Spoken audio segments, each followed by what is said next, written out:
In. Can you hear me? I'm gonna get to some. Okay. Okay, let's get, the time is short, and let's get straight into it. We're going to do a whole bunch of little Dvar Torahs and stories that you could use with your family and friends this year when you're sitting at the table, the Purim. The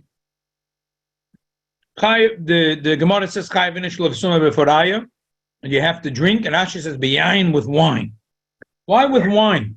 All the Mefarshim say, the commentaries say, because everything in the Megillah happens around wine. The Jews came to a feast full of wine, and Esther, when she invited Achashverosh and Haman, was a feast of wine, and the next time again there was a feast with wine. So everything surrounds a feast of wine. That's nice.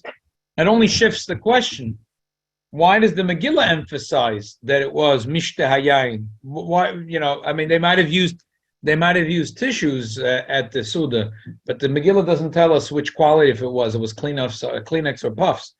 It's not relevant. But the Megillah does emphasize that it was Mishte Hayayin. Why was the Megillah so important to emphasize Mishte Hayayin? What's so relevant? And what's if they had vodka? Okay? So what's so important about Mishka? And what's if they had a couple of bottles of beer?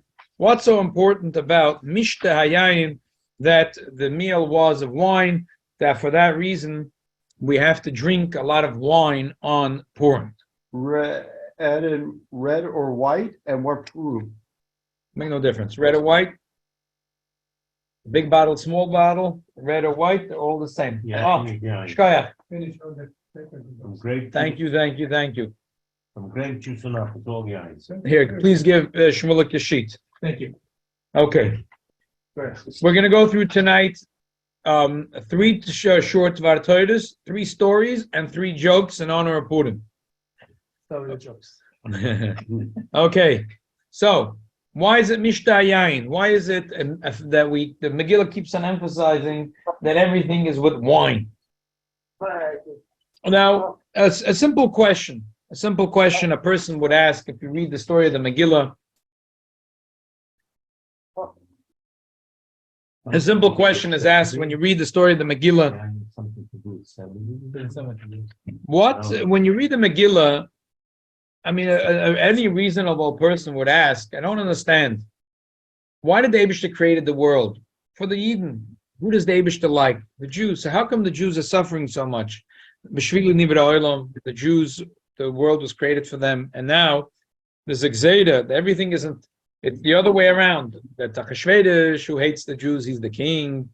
Haman, who hates the Jews, is his top advisor and a darling. How is it? How is it? It doesn't make sense. And the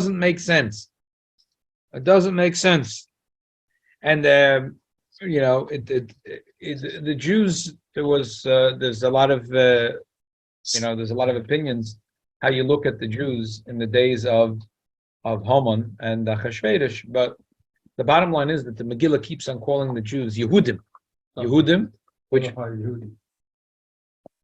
Mordechai Yehudi and the Yidden are called Yehudim. It means, and the Gemara says why they called Yehudim, because they were koifa b'avodah zarah. I mean, simply, that Haman was angry because the Jews wouldn't bow to him. Mordechai lo yichir lo yishtachva, and they told him the Mordechai. So they were not such bad people, Why is it that a person says if the whole world was created for b'shvili, for me, why am I have to court Haman and Achashverosh? What's going on? There's something else. Kol man derachamana avid letava avid. What the Kadosh Baruch Hu does, it's for good. We don't see. It looks bad, but it's good. In the end, was good. In the end was good. But here is the story with the wine. Wine, we say Boida Priyagofen, the fruit of the vine. Even though the grape is the fruit of the vine, but really the wine is the real fruit of the vine.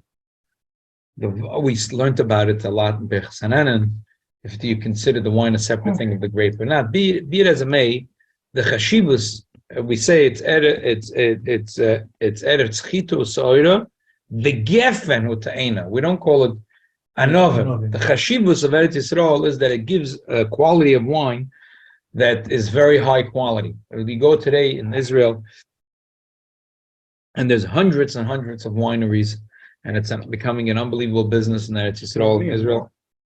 So this is in the pasuk. It says it's Eretz Chita, so out of a geffen. What's so special about geffen? So geffen is that in order to get out the juice, you got to squeeze it. You got to squeeze it. You got to squeeze it. The same thing by a Jew. Sometimes to bring out the juice of a Jew, if you want to bring out the good juice of a Jew, you got to give it a little squeeze. The Eibishter wants sometimes. Why does the Jew get a squeeze? He squeezes the Jew, not chas v'shalom to torture the Jew. He squeezes the Jew in order the wine to come out. It wants and when the wine comes out, there's simcha. When the simcha in heaven, the simcha in this world, and everything, all the gzeiros are bottled. Everything changes. But there has to give a squeeze. So that's why on Purim we emphasize mishta hayayin, wine. Why? Because wine, you got to squeeze the grapes. You got to squeeze it. With every Dvar Torah, I want to share a story. And with this Dvar Torah, I'm going to give you a copy. You can take it home and you can read it more in detail because it's a beautiful, beautiful story. I was just 2 months ago in Eretz Yisrael. One of the Kvarim we saw in Tveria that had a big sign about Reb Chaim Abolafia, and it said in short the story.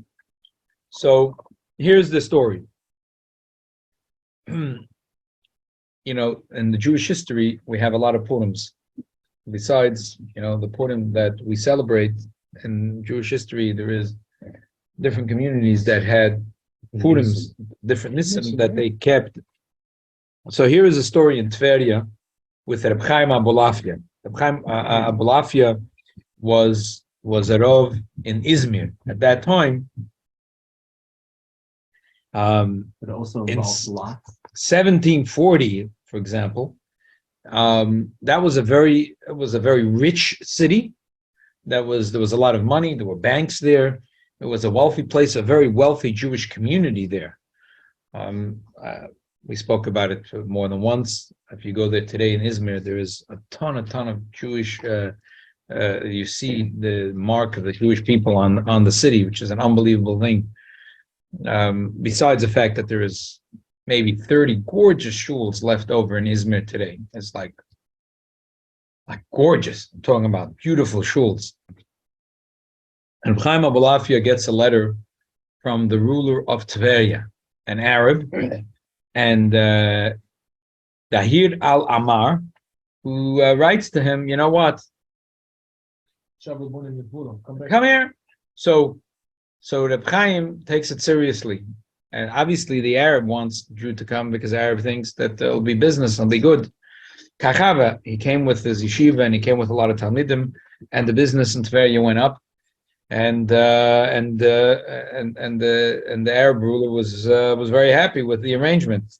The sheikhs all around were not so happy that this guy is becoming way too powerful for them, and they got the ruler of Damascus involved, and the ruler of Damascus sent an army of 80,000 strong against the city of Tveria. The Jewish community in Damascus knew about it, so they sent a quiet message to Reb Chaim Abolafia that he should disappear with the community. He should go to Tzfaz, to Akko. They should disappear.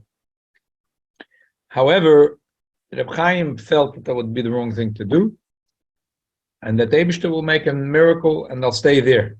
So look over here. This is the story, the way it's told. Be'ez yoru amorim ba'avnei blister. Hoye b'yad Reb Chaim Abolafia mate.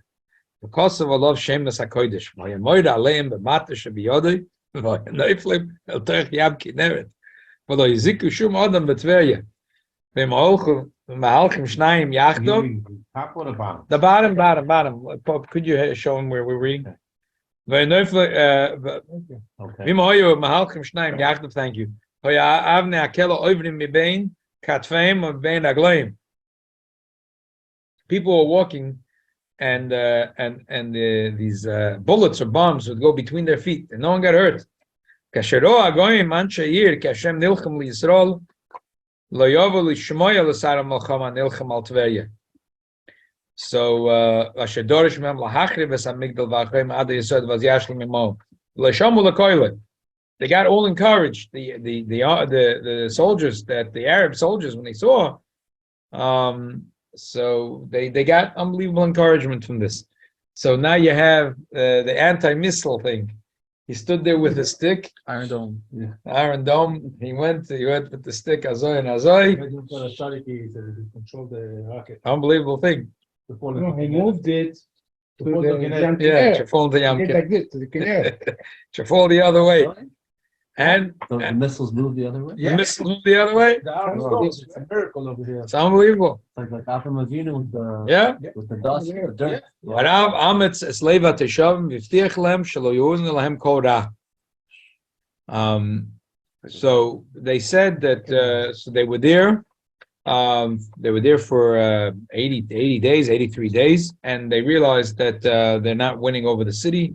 The ruler of Damascus needed his soldiers for other projects, and he left. That day was Dalet Kislev. Reb Chaim Abalafia made that Ladoidus it should be a Yom Mishta V'Simcha. A few months later, he decided he's trying to do it again. Rabbi Yaakov Beidav writes about the miracle. He brought, a lot of soldiers and Kli Malchama.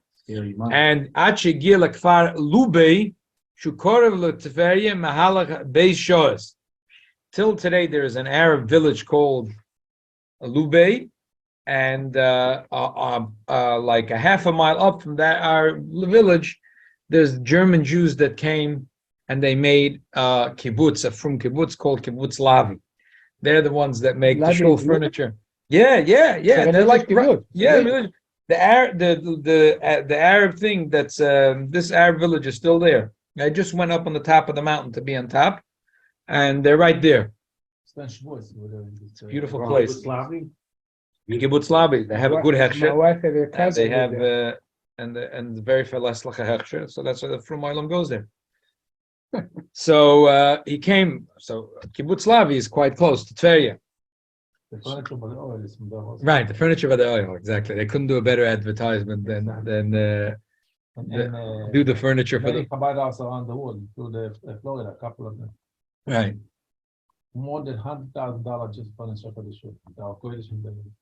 Right. Right. The chair, 75, right? Yeah. So they're very close to Tverya, That's and he what, came 300 years ago? 300 years ago. Yeah, 300 years ago. Kibbutz Lavi? No, it's like this. The story. When this all happened? Yeah, 300 years ago later. Belel Shabbos, hoyakoyde ben Arav, haftoyde ala shulchan, v'haftoyde shaloyse Shabbos oise anoichi hu menachemchem, miat v'tiro me'enush yomus. Az omer Rav la'anshe beise, al tiro v'al teichrasu, simen ze yeh mosa b'yedechem, ki ha'kodesh baruch hu mevasreinu, al tiri me'enush yomus, ולמחרת דורש בבית המקדש כנסת כמנהג בכל שבס בכל הדרוש שלו היה בפסוק עשר פרשי. He told the people, don't be scared, nothing is going to happen. A miracle happened on Sunday. Basically, the ruler of Damascus took to a terrible illness and he died immediately. So his soldiers went back to Damascus. Again, they announced that day was Zayin Elul, that for them it will be a Yom Mishta V'Simcha. Okay. Is that an Elul or Gimel? And so they had They started in different- house. right, but the day that they were attacked. that's Right. that one they made it. Okay. Second, let's talk about a second Dvar Torah. It says Mordechai was lo yichra v'lo yishtachel. Now Haman gets very angry and he starts to plot against Mordechai and against the Jews. Three questions that I've asked. When Mordechai finds out that there's a Gzeira, right? Why wouldn't it make sense that he should run to the king he's bebeis hamalchus, and say, listen, Achashverosh, do you remember I saved your life when Bigsan Viserys tried to kill Achashverosh? Mordechai saved his life. So Mordechai, we don't find in the Megillah that Mordechai tried to run and say, hey, is that the way you pay me back? I mean, come on, I saved your life. What happened? Why? Why can't he speak up? Why can't he cash a few chips right now? So why did he wait for the books to open? Yeah, the book's open. Yeah, he could go. He could talk for himself. It's better he went. No, It turns out. Because later on, because of that, they hang up the mic. How did he know that it's going to be better? It's better. Another question. Why Bamis? What was the story? The look in Toises. There's a Toises. There's a very important Toises. Toises na Avodah Zarah Dav Gimel Amud Aleph. Omer Rabbeinu Tam says that Hanani Mishal Vazaya lo yishtachev lo tzelem. Omer Rabbeinu Tam the tzelem the muchanet zachlav avetz kachavimut. It wasn't that it was Avodah Zarah. It was not Avodah Zarah. Elan derati lo also lo kavod hamelech. It was a statue that was made lo kavod hamelech. That was just a plain statue. In honor of Nebuchadnezzar, they made a statue and they wanted everyone to bow.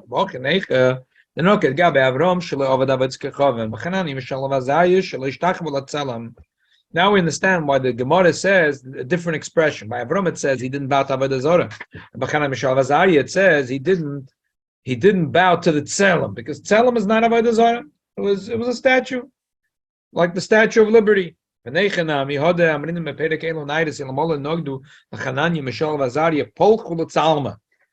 Gemara says, had they whipped Hanani, Mishal, Vazariah, perhaps they would have bowed to the statue.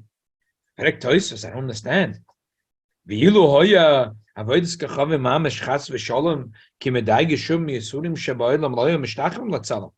impossible to say that. If this was really an avodah zarah, do you think that any Yisurim in the world would force them to bow?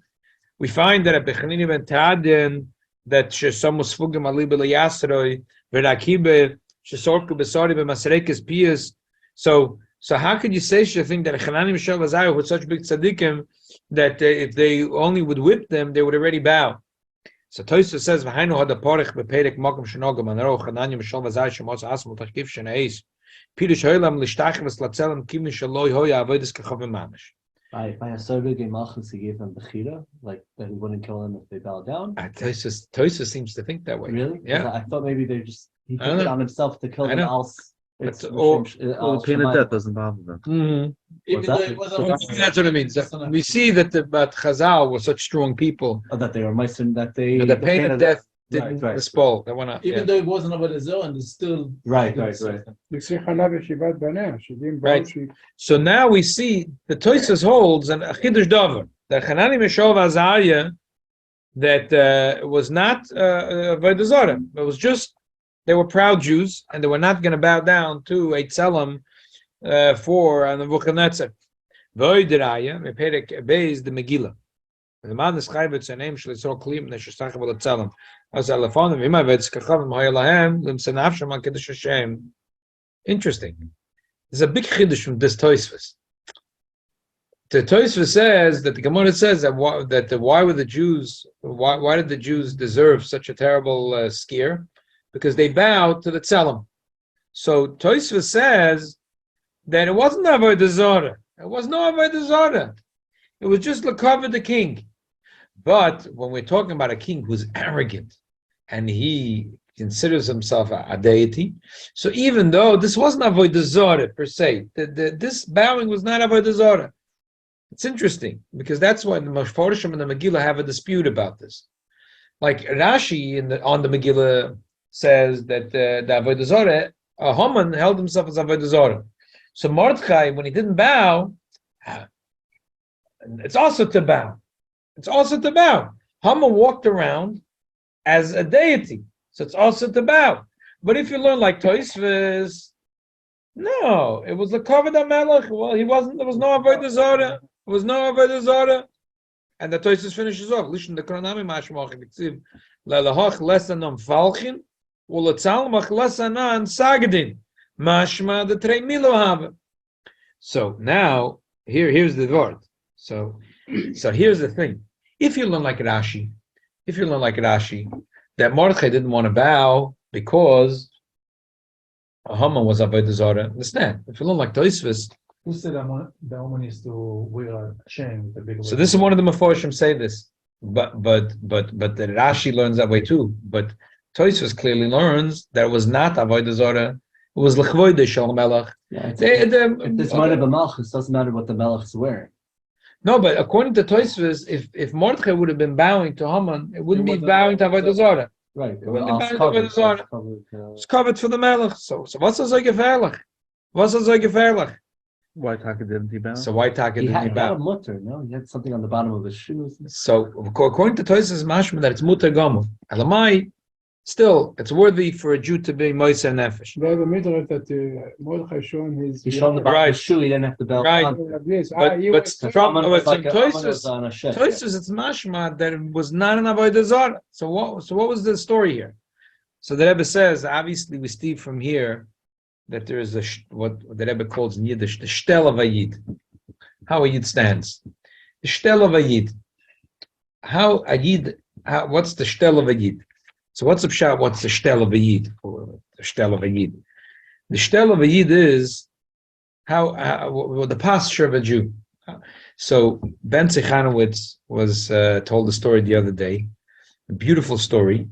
He was at a chasana, mishpocha chasana. There was a person that had a butcher shop where today is 770 Eastern Parkway. Because if you look on Kingston Avenue, you see all the stores. They're all going stores. But 770, that building, that corner building, also there was a butcher shop. There were 3 stores there. Eventually, where the shul is down in the basement. So there was apartment building upstairs, and downstairs Retail on Eastern Parkway? on Kingston. On Kingston, on the On side. Kingston on the side. They converted the whole thing. They converted the whole thing. Yeah, of course. They converted the whole thing. Noise is up. They knocked it converted down, the whole thing. They bought the building, and there was a gentleman that davens here. His uncle had the schus that he was the Rebbe's contractor. He was no contractor, but he did the work anyway. So there was a kosher butcher shop.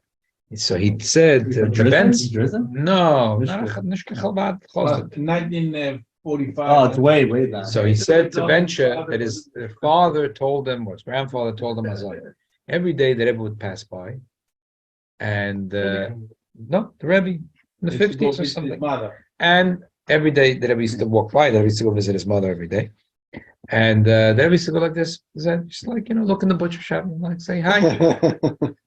One day he was standing in front of the butcher shop, and the Rebbe went like this, walking fast. A Psagoy walked by, and the Rebbe said to him, "Good morning."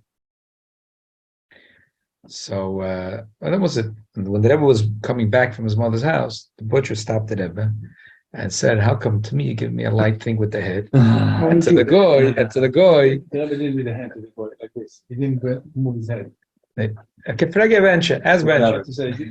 So he asked, "How come the guy you're giving him as a meshaberach, and me you give a slight move with the head?" So he said, "In my life, I never bow to a goy." So that's why the Rebbe wanted to say good morning, but the Rebbe didn't want to go like this to a goy. Not to go like this to a goy. Wow. So that's Mordechai. Mordechai is Lo yichra v'lo yishtach. lo yichra v'lo yishtach. So what is the lesson of it? So the emes is that it turns out he was right. It turns out it was right. But had he run to the melech, like someone just mentioned, that wouldn't have helped. He trusted in the Eibishter, and he didn't make cheshboinus. Is it mutter for me to bow? Is it not mutter for me to bow? He couldn't bow. How could he bow to a goy who is a big balgaiva? He's a yid. How is he going to be bowing to a goy? He's not going to bow to a goy. So then it says at the end he did the right thing. So what's the lesson of Avodas Hashem? So the Rebbe, the lesson of Avodas Hashem is simple. No, I'm sorry to sure. interrupt you. In Israel, in the old city, they have Christian churches. Right. The stairs is going down, and they have a slab right there. When you go down, automatically you're bound. That's why they did it. They want you to run to the Slav.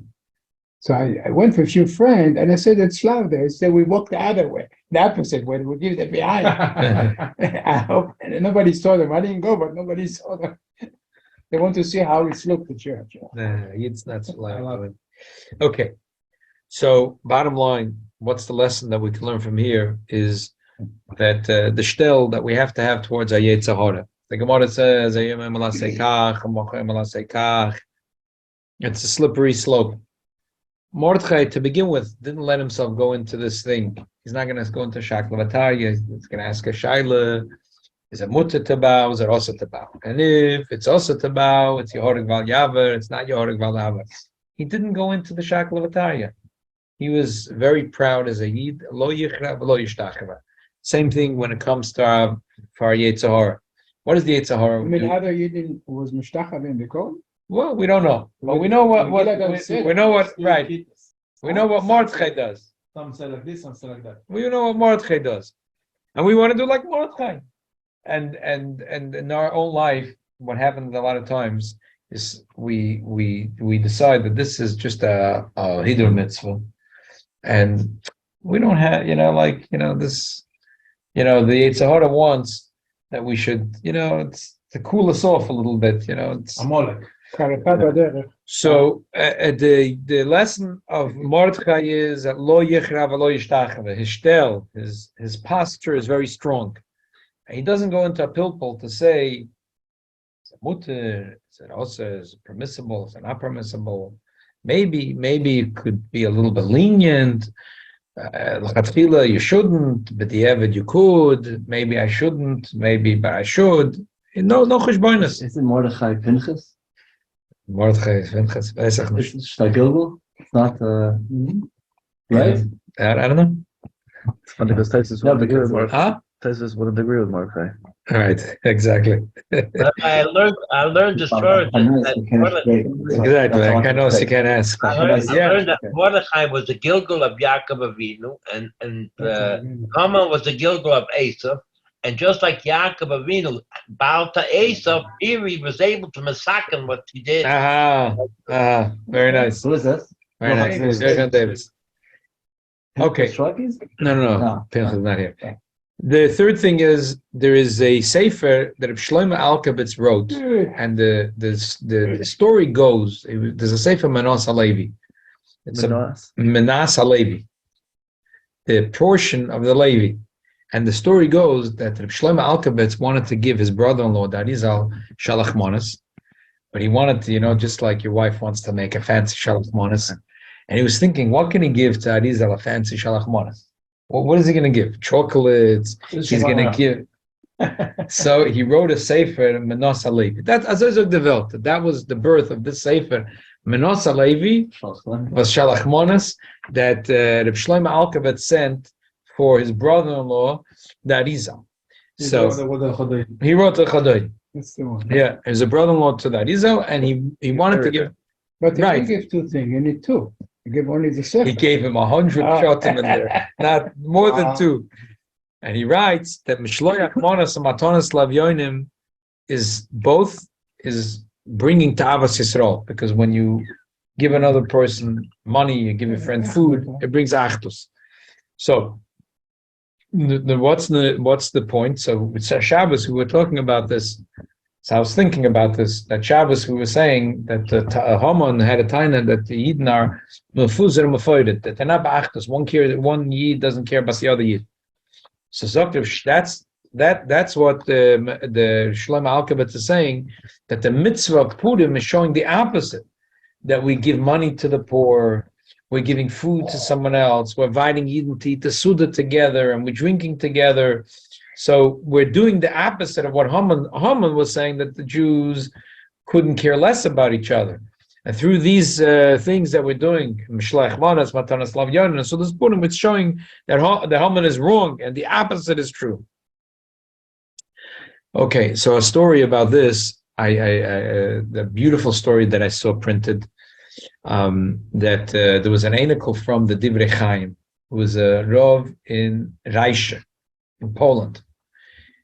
And there was a Nebuch, a Jewish family, that they didn't pay their rent. Many years went by, they didn't pay their rent, not because they didn't want, but Nebuch,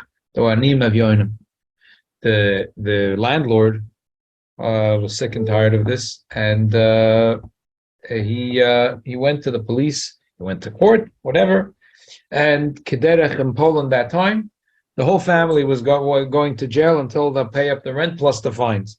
How it makes sense? Whatever. That was a goyish cup. That's what made sense to the goyim. So there was a yid. Says a yid finds out that there's a week before Purim, and there's a Jewish family, Nebuch, languishing in prison, and he finds out how much money was a large amount of money.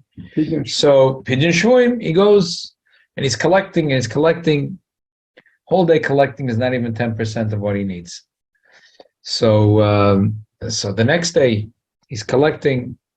He sees that this is already a day before Purim, and he's not even halfway through. He goes to the Rav, to Reb Chona Halberstam, the grandson of the Divrei Chaim, says, Rebbe, what do I do? He was known to be a Pikeach. What do I do? So the Rav says, what are you going to do? You'll be a Rebbe. And he turns around, he opens up, he had unbelievable Yerusha. He had the Streimel, the Gartel, and the Stecken from the Divrei Chaim himself. Divrei Chaim, the Rebbe of all the Rebbes. He gave him the Streimel, he gave him the Gartel, he gave him the Stecken. He says, you're gonna be a Rebbe, I'm gonna announce that everyone should go get brachas from you. Because you're wearing my grandfather's Streimel, and you're holding a stick, you have his Gartel. And the Yid was couldn't believe it. He says, Rebbe, I can't wear the Divrei Chaim Streimel. So I'm giving it to you. Put it on, and Kepravatish, right after the Megillah, Kabbalah's call, people are coming by, they're putting kvitlichas, giving brachas. After 2 hours, says you have to lock the door, he has to look into Svarim, counts up the money. It's not enough. Open the door, he's giving more brachas. People, then he says, lock the doors, he has to go up to Oilamus, counts the money, still not enough. Opens the doors, people are passing by, giving brachas. Oh, lock the doors, he's going up to Oilamus, he counts the money, he's got the money. He runs with the Streimel and with the stick in his hand, and he redeems the family. This is the pshat of Purim. Purim is the opposite of Mefuzah Mefoidet Meina Amim. That we show through the mitzvahs that we do, that we care for the Avyonim, we care for another Yid, we invite Yidden at our table. That's the opposite of the Tain of Haman. Okay, so let's summarize. The wine, a Yid got some Eibishter, not Chas Shom, giving us tzoros. He wants to give us a little squeeze so the wine comes out. Lo yichrav lo yishtacheva. That has to be the shtel of a Yid. There has to be the posture of a Yid, that a Yid is proud. And number 3 is that we're doing everything on Purim to do the opposite of Haman. Haman saying the Jews don't care about each other, and we want to show that we do care about each other. 3 nice jokes that I found about Purim. Joke number 1. Meir Shapiro was Yedua that he was asking in an unbelievable way. Besides being a Gaon Otzum, he was once in the Polish parliament, and there was a discussion about some laws that were not good for Jews, and he was protesting. He was talking about it, and one of the goyim there, one of the members of the parliament said, we're not killing you guys. We're not doing any riots against the Jews. Why are you complaining? So Rebbe smiled. He says, now I understand the Megillah. So something I didn't understand till today. When they're reading Tachashvedish, the two guys are reading Tachashvedish, the Sefer Zechronos, and it's written over there that Mordechai saved the life of the king. So that he says, what should we do for Mordechai? They said, Lo naseh ma'davar. What do you mean, Lo naseh ma'davar? The king is asking, how should we reward Mordechai Yehudi for saving my life? So they say, Lo naseh. What kind of Lo naseh? In the past. They say, Lo naseh. No, so he said Pshat is like this. He's a Jew. We didn't have riots. We didn't kill him. Lo naseh ma'davar. Why is he complaining? That's good enough. Jewish sarcasm. Another story. They say that there was a Purim Rebbe. So he said, why did they have to kill the 10 sons of Haman? They killed the 10 sons of Haman. He says, the Pasuk says, Lo yumsu banim al avos. You can't kill the children for the father's sin. So he says, like, here's the pilpul goes like this. He says, Yesh Omrim, that they're punished because they gave him the Eitzah to kill the Jews or to kill Mordechai. Yesh Omrim, that they gave him the money. Where did he have all that money to give Aseres Alofim? They gave him the money. So he said that the Purim Rebbe Chabakasha. If the issue was they gave him an Eitzah, Vayizasa was Amored the Ketipish. Couldn't be that he gave any Eitzahs. So why was he killed? And if the issue was that they gave money, Dalfin didn't have a nickel in his pocket, so he definitely couldn't have supplied the money to his father to Chastrom kill the Jews. Because in Jewish folklore, a Dalfin means a person that doesn't have a nickel in his pocket, and a Vayizos is a person that doesn't have any seichel. Why? In the Jewish folklore, it's Azoi. So he said, the answer is when it comes to the sin of a Yid, Vayizos gevaran achochen and Dalfin hotchen geld. So that's where they were all killed. Third joke is this is one of my favorite Vedlach. I really like this word. I think I say it in my house every single year Kemat Purim. That in Metz and Metz in Germany, it was Rabbi Yonis Neifshitz was the Rav. And once one of the government officials said, the Torah says that you shouldn't loitikam v'loititer. So the Jewish people are vengeful, very vengeful people. 2,500 years they can't forget their anger and vengeance against Haman. Wow. So Rabbi Yonason smiled and he said, you got it all wrong. It's not about vengeance. It's not about 2,500 years ago. It's about the people who want to annihilate the Jews today. We want to remind them that what happened 2,500 years ago to that Haman is going to happen to you too. That's cute. Who told us to who? So I don't know, to one of the government officials in Metz. It was at over Metz in Germany. They shall help and Takia that just like what happened. The Baal Shem Tov said, you can't read the Megillah. That was a story that happened 2,500 years ago. We have to read the Megillah. The Megillah is happening now. Obviously, the Baal Shem Tov meant Beruchnius. That it's not a story that happened 2,000. That the whole experience, we relive the whole experience. And if a person reads the Megillah Lamafreya, it's a Maisa, was a Geshen, Tzvei Toiz, Finum von the Yotzerik, that's called, he's reading it backwards. It's very backwards. We don't know what kind of nisim are happening behind the scenes. So, but we have to read the Megillah today. It's happening us today. So, the Eibusher help the Beruchnius and the Gashmius that we should have Nisim B'Yom HaMahem B'Zman Hazeh. Amen. We need two for a minute. Oh, right. What is If you want, take home this thing so you'll remember, and take this home too. You'll remember. Like the governor? Abu is father. The Iraqis, the Jews, they say, my father is called Abu Sasson. I am Abu Abraham. What is that mean? Abu is Ab. It's Kavod, Abu. His name is Chaim Abu Afia. Afia is also Afia is Chaim. So Chaim ben Chaim. So his father probably was Chaim. This is at first time getting on. What's Afia? Right. Abu Afia is a very, very big family of tzaddikim. In Turkey. Right, in Turkey. Right. Abu Chatzera. Is Morocco. That's Morocco. No, but Abu. Yeah. Abu Afia is a very big Turkish. Abu Hatzera, you know what Abu Hatzera means? I don't know what it means.